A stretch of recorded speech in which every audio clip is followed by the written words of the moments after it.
Què fem, mama? Hola, buenas tardes. ¿Qué tenim en l'agenda? Tarde cultural. Tarde cultural. Està pegant un sol, saps? Tarde d'abril, eh?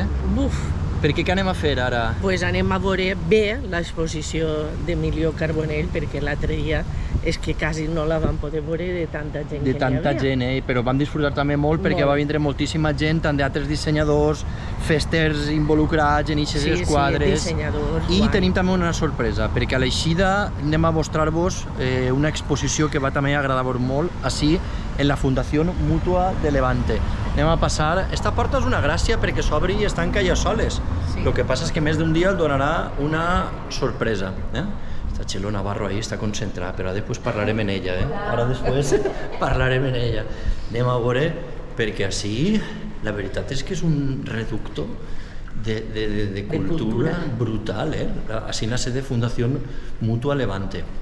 Com veieu, teniu que passar per així, l'accés és lliure, està disponible l'exposició fins al 27 de setembre. Luego no s'entretingau. No s'entretingau, s'entretingau. Tio, és que... Mira. Taran, tan, tan. És una passada, les aquarel·les. Sí. No, això té que ser xungo. Sí, perquè l'auia, el que va dir Emilio, l'auia va cap on vol, és a dir, tu poses el pinzell i millor la gota de pintura i d'auia se'n va cap a un altre costat. És Però els tremendo. cavalls són És tremendo. espectaculars. N'hi ha en concret 20 obres. Vol dir que jo me quise venir arriba i vaig dir vamos a poner que son las 20 mejores. Em van dir no, que el rajaran les rodes del cotxe. No patiu. Però hem intentat que d'estes 20 que n'hi hagi una representació de diferents artistes, diferents èpoques, perquè s'acomença exactament en 1962. Per exemple, les primeres esquadres, a més de Luis Solves, de verdadera tralla. I són totes d'aquarel·la, menys esta, per exemple, que és de la tècnica del pastel, esta també és de Luis Solves, i n'hi ha una selecció de 20 aquarel·les de 50 per 70. Estes, per exemple, són esquadres legendàries de Luis Solves. Mira què passa. 1972. Imagina't, mama. Cristiana. I els cavalls, que Els diuen... cavalls són increïbles. Joder, mira. Esta va ser un antes i un després perquè va començar la gran època d'Alejandro Soler, 1988 per als miqueros, capità dels miqueros de 1988. Quina I passada. la més bonica. I la més bonica de totes, sin parangón, esta és la del papa. Sí. Mira que flipa. A més, me recordo tot quan li diuen al cavall, ofensor.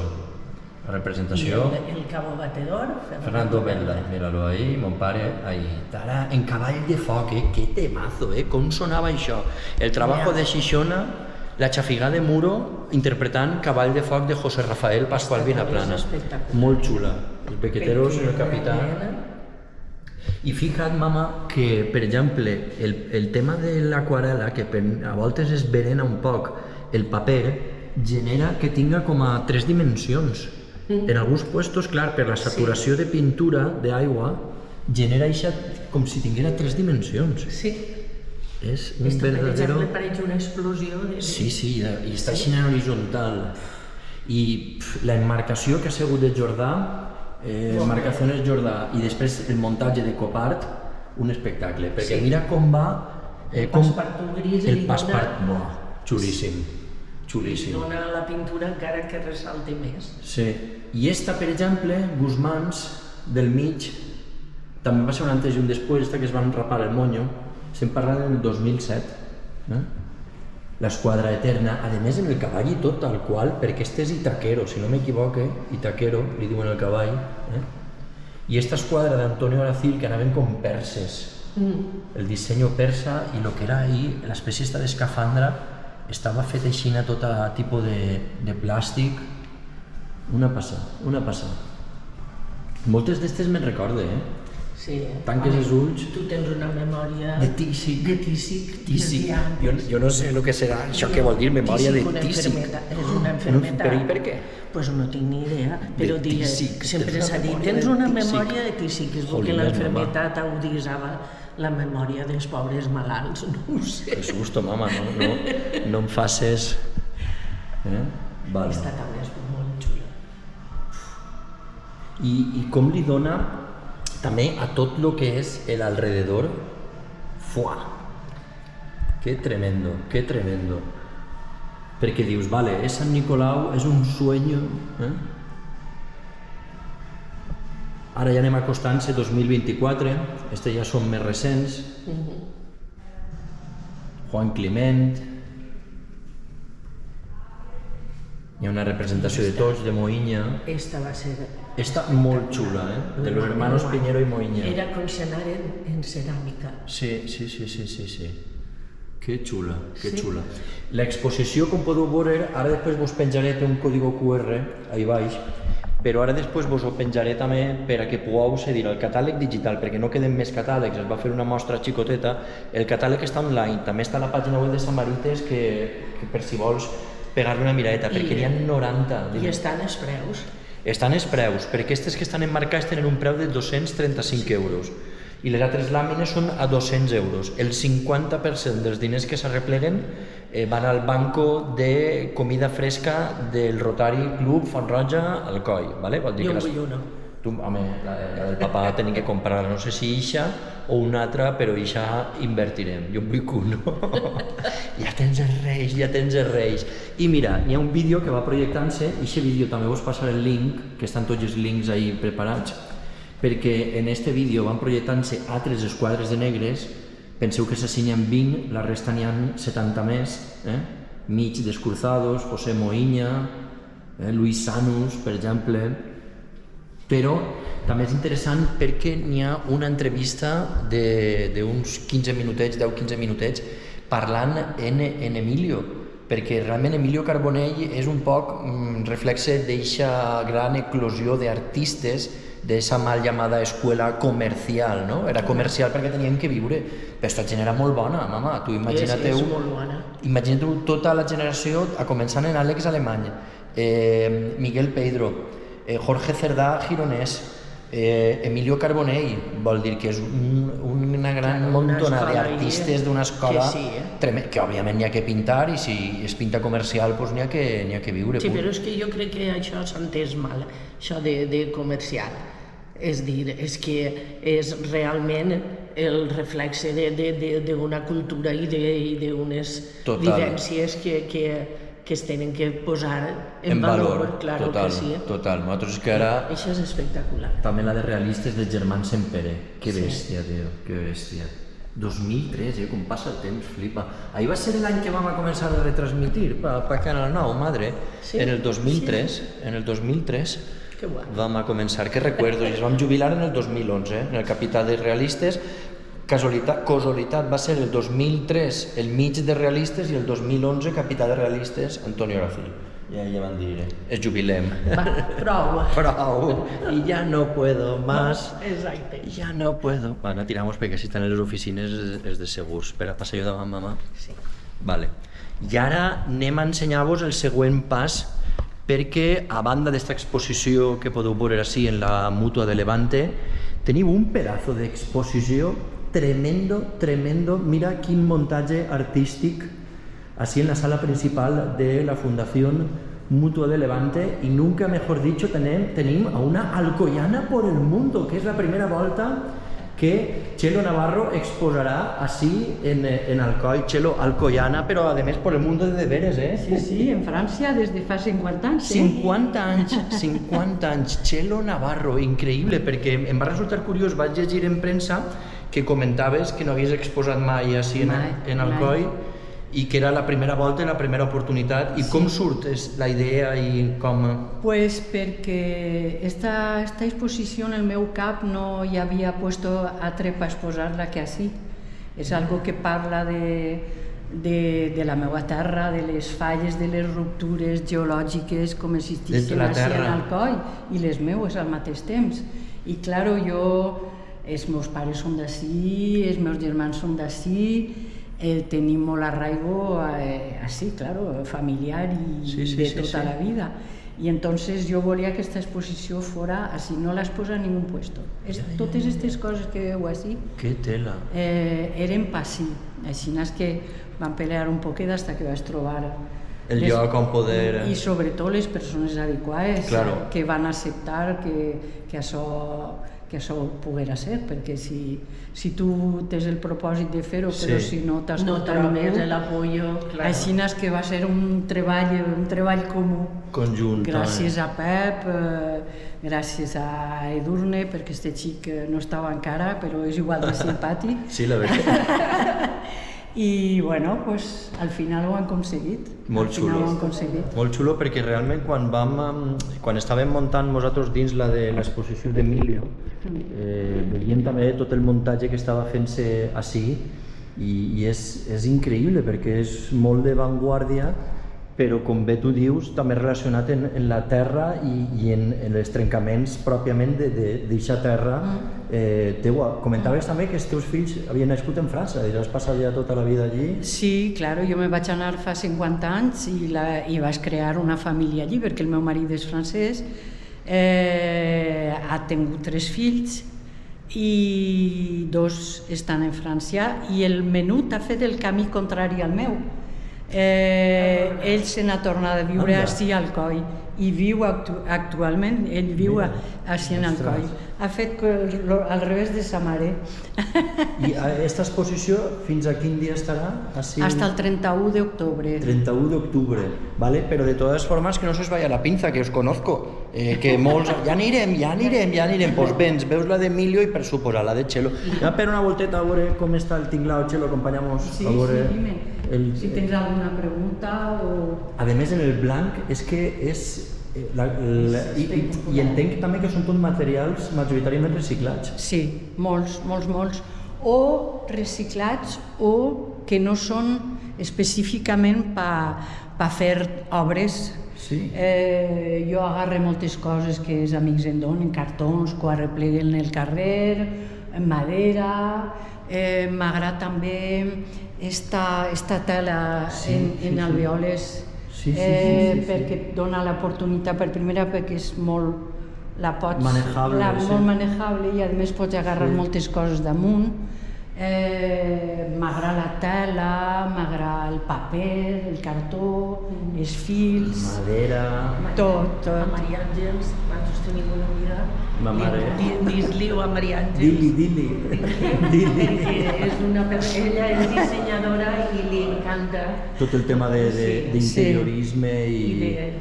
És un interès, encara que no m'agrada reivindicar d'ecològic i això, és a la volta ecològic perquè treballes en matèries que li dones una segona vida, però a més és econòmic, perquè tu ja saps que els artistes no som rics i entonces el hecho de recuperar materials que estan tirats també el permetís fer una economia i donar-li una altra vida i també donar-li una dignitat a una sèrie de materials que a voltes no... perquè sempre dius, ai, madera, paper, cartró, i dius, però si és que nostra vida quasi ja no a nivell artístic, a nivell funcional, s'ha basat tot en el paper, en el cartró. Tinc un amic que és fotògraf i es posa actualment en França, que és valencià, i li ha donat un títol a la seva obra que és Bella Basura, és Paco Guillem, i és exactament això, és donar-li a coses que no tenen ningú interès, inclús que la gent és donar-los un...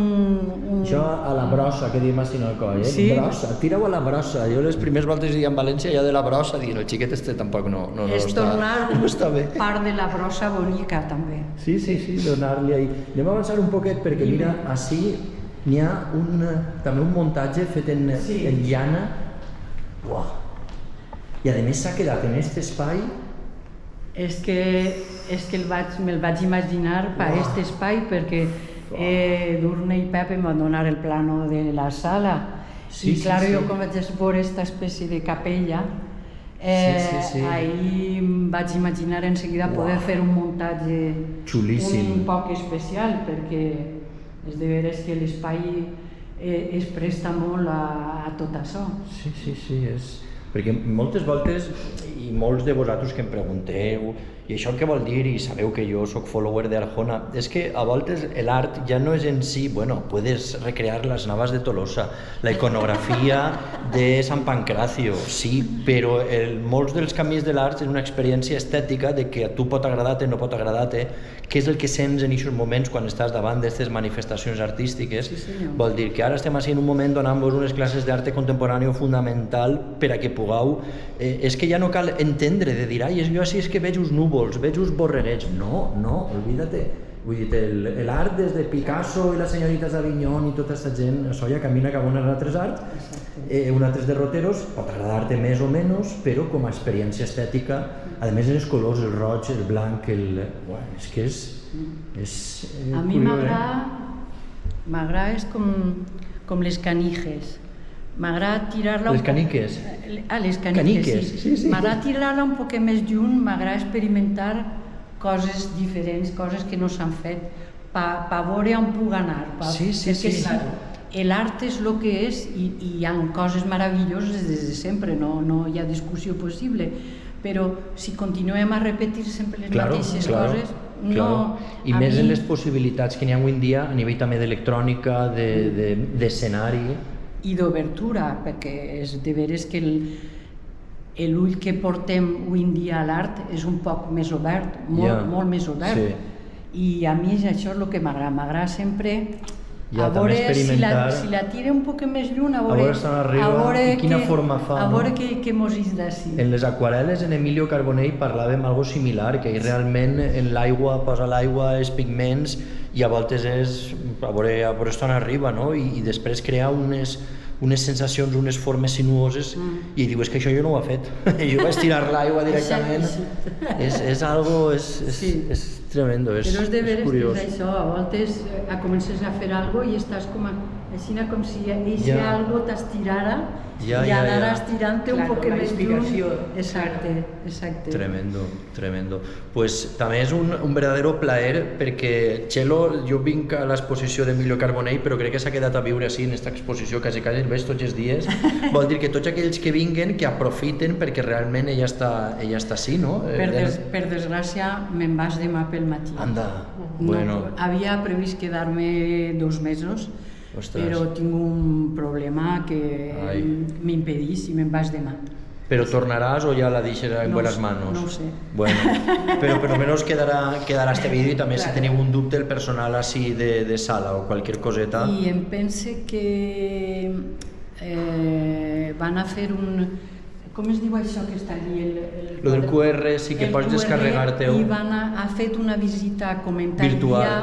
Vale. Antes de anar-me'n perquè pugui reemplaçar-me si la gent és interessant. Entonces podran carregar-la i és acompanyada. Perquè el catàleg és una flipa, perquè això, fotografiar-ho no s'ho podeu imaginar i plasmar-ho, el mateix que esteu veient ahir, que es pugui veure en un catàleg és molt complicat, i el catàleg és una barbaritat, les fotos, perquè això ho has fet ex professo, però has tingut que reproduir, muntar-ho en un estudi i fer-li aquestes fotos. Sí, en un fotògraf professional, perquè són coses que són molt difícils de fotografiar. Per primera... Mos ha fet un complot la càmera, diu que la temperatura no és bona. Jo dic, si estem de maravilla, és que aquestes càmeres d'avui en dia és un cachondeo. I parlaven del muntatge que has tingut que fer per a poder reproduir-ho en fotografia en un estudi, perquè clar, sí, tu ho havies concebit tot així, però per fer la foto i el catàleg i tot, que tela. Tinc una persona que conec que és un fotògraf professional, i quan tinc que fer fotos per un catàleg ven tot el material, fondo negre, paraules perquè els flash no donen directament. És un professional, claro. I el fer un catàleg en fondo negre, un catàleg quan no tens més que això té que ser impactant. Molt impactant. I quan les veus en fondo negre té algo així com una escena de teatro, és algo molt... A mi em va fer un xoque i en algunes coses em va recordar a les escenografies d'Alejandro Soler d'aquest contrast en el negre, de les ombres, dels claroscurs, un aspecte teatral, no? I una altra cosa que he vist també molt curiosa, el tema efímero, perquè clar, aquests materials que utilitzes, que li dones una dignitat, també tenen un problema, entre cometes, que són efímeros. Intente, per exemple, la madera que arreplega en el bosque pot tindre carcoma i tot això. Tratar-la? La tratar antes d'utilitzar-la, posant-li un, no sé com es diu, xirofen, una cosa d'aixes que és per matar àcaros o el que tinga. La tenguda diversos mesos posant-li capes perquè no tinguera problema. Perquè tingui més consistència. Bueno, el resto és cartó, són fils, m'imagino que això aguantarà i si no aguanta, pues, jo puc vindre com les televisions per reparar. A reparar tot el tinglao. Guai. Pues a banda del catàleg que sabeu que teniu disponible, mireu en la Fundació Mutua Levante el tema també de la visita online, més el vídeo que estem gravant nosaltres, però sobretot vos recomanem que vingueu i que ho pugueu veure perquè teniu dos pedazos d'exposicions, més una altra que ve baix de cartelleria també del segle XIX, Nouveau, Deco, baix, així en la Fundació Mutua Levante. Pues ha sigut tremendo i sobretot poder conèixer i parlar directament amb tu, perquè moltes voltes en moltes exposicions no tens aquest contacte amb l'artista o amb la persona que ho ha creat i fins i tot a voltes és complicat saber què vols interpretar si no de primera mà, com hem tingut nosaltres la sort, poder-ho transmetre. I jo orgullosíssima saber que forme part dels Alcoyanos pel Mundo. Alcoyanos por el Mundo. Així estem pillant un nivelazo, Txelo. I bueno, està la mare, si arriba a vindre Matia, t'assegurem 600.000 visualitzacions. Mira quin bodegó. Pues el veurà mogolló de gent de l'Alcoi que jo segur que apreciarà i molts coneixeran la teua feina, perquè per mi és una sorpresa. Jo vaig molt a la caça de captura també d'artistes, de gent d'Alcoi de totes les èpoques, i en altres companys també compartim informació, perquè clar, és que l'altre dia ho comentàvem, que pareix que no, però així al Coll hi ha una quantitat desbordada que no és broma, que una cosa... Des de sempre. Va haver una època, nosaltres que veníem en el meu marit contínuament, va haver una època, però no em preguntes en quins anys va ser, que va ser així com el desierto de Gobi. És com si tot haguera desaparegut, no hi havia ninguna cultura, ninguna exposició. Nosaltres quan venim comprem el nostre i totes les exposicions les recorrem perquè és una cosa que ens agrada. I va haver una temporada de diversos anys, és que com si haguera desaparegut la cultura d'Alcoi. I em feia plorar perquè en esta terra sempre tenim un lloc, Antoni Milló, de música, de teatre, de tot. Em sap mal dir alguns noms perquè me s'olviden altres i però sí que va haver, ara pareix que està altra volta ressortint i recordant, és a dir, recuperant aquesta gent. Sí, per exemple, es va fer que tampoc havia Luis Solves, que havia treballat molt per a les festes de morts i cristians, este home havia fet 50.000 dissenys super poc reconeguts perquè este home arribaven a pagar-li les esquadres convidant un sopar, vull dir-te, vine al sopar i fes l'esquadra, com si digueres, me doy por demà nit, no? Àlex Alemany. Àlex Alemany, la sort, entre cometes, és que sí que ell en vida per almenys ha estat prou reconegut en vida. Però que també va començar així, fent cares i fent desfilades i tal, és dir, que menys mal que ha arribat a un reconeixement. I tant, però imagineu-vos el bagatge, perquè així es ve d'Antonio Gisbert, és a dir, Antonio Gisbert és el pintor, un dels primers directors del Museu del Prado, el delegat en Espanya que va anar al Canal de Suez, a la inauguració del Canal de Suez, delegat cultural. El fusilamiento de Torrijos, una escola costumbrista i després Fernando Cabrera, ja fumant de la pipa, no? Vol dir que a poc anem posant en valor tot este... Tant els antics com els actuals. Correcte. Pues un superplaer, Txelo, de veres. Moltes gràcies. A sus pies. Mos ha encantat tot el tinglao i bueno, espero que a vosaltres també, que esteu ahí, que mos seguiu i que molts de vosaltres també sempre dieu, és que aporteu coses, claro, a banda de les xarlotades que fem de l'alcoianía, de la mama, os ofrecemos unas cositas y unos detalles de Alcoy alrededor, algo de cultura que també va bé, Molt bé, Chelo, pues gracias, deberes. Alcoyanos por el mundo. Besos a todos los alcoyanos Nunca mejor por el dicho. mundo y aquí. Y así, gracias, deberes. Adiós.